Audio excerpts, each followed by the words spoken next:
Ang hinihingi namin ay hindi pabor kundi katotohanan. Ilabas ang listahan ng mga tunay na nakinabang sa flood control funds.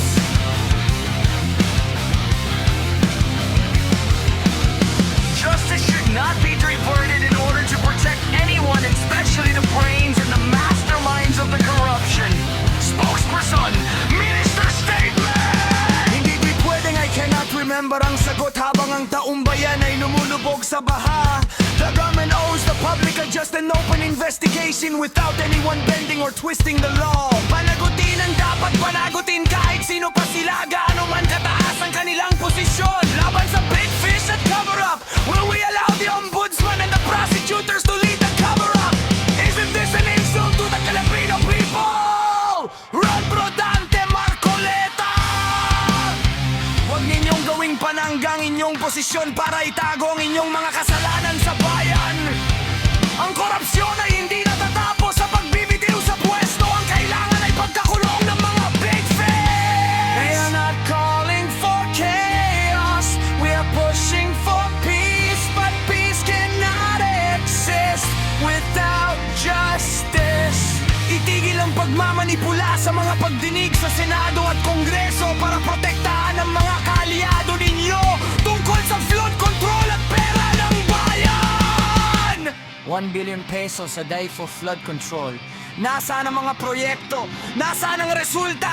Hindi kami narito para pabagsakin ang gobyerno! Narito kami para pabagsakin ang korupsyon sa loob nito! Ang pera ng bayan ay para sa kaligtasan ng mga Pilipino, hindi para sa kickback ng mga dambuhalang contractors. Transparency is the only cure for the suspect of the system.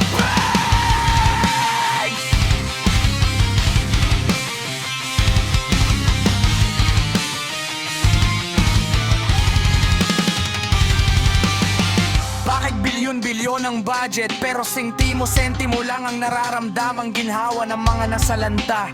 Paninindigan at solidarity with one voice and one message. Let us continue to denounce corruption and demand for accountability.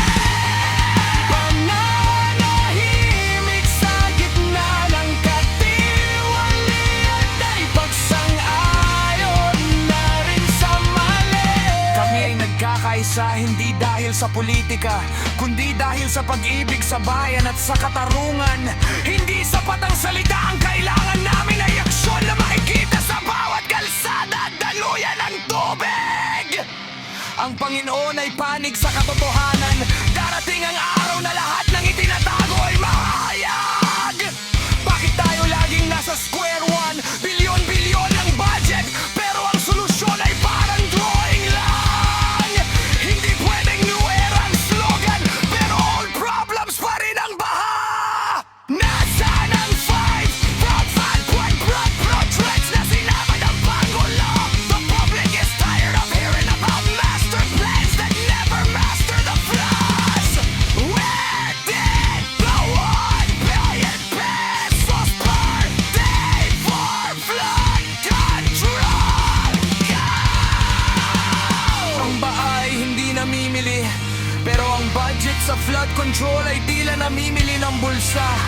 It's a failure of leadership if we keep allocating billions to a department that cannot explain where the water is supposed to go. The Senate should not be a sanctuary for pinch-case top rats. Bakit puro maliliit na tauhan lang ang ikinikisa rito? Huwag natin gawing grandstanding theater ang Senado habang ang mga tunay na arkitekto ng korupsyon ay malayang nakakalangoy sa baha. May mga kasamahan tayo rito na mas mabilis pa sa kidlat magtanggol sa mga dambuhalang contractors kaysa sa mga nasalanta.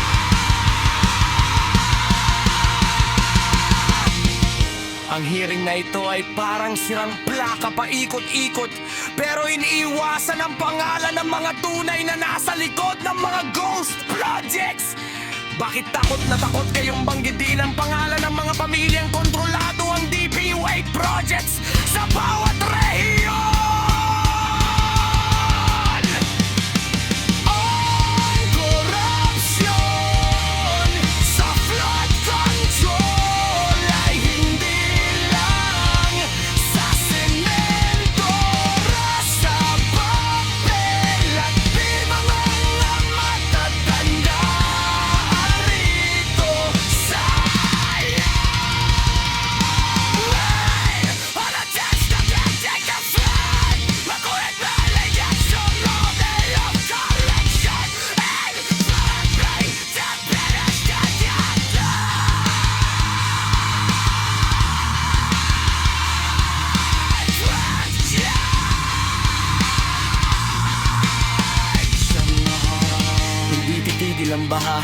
Hanggat ang mga big fish sa gobyerno ay kasabwat ng mga dambuhalang kumpanya, transparency is dead.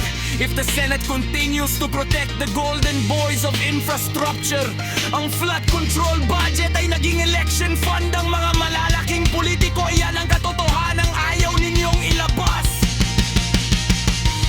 Mas malalim pa ang korupsyon kaysa sa baha sa Marikina at Rodriguez. Ang hirin nyo ay parang zanjera o iriksyon. Pinapaipin nyo lang kami para hindi makita ang dulo ng pera.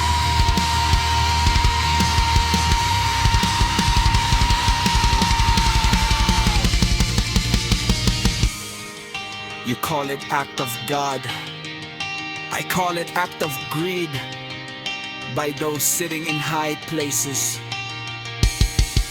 Huwag niyong ituro ang ulan, ituro niyo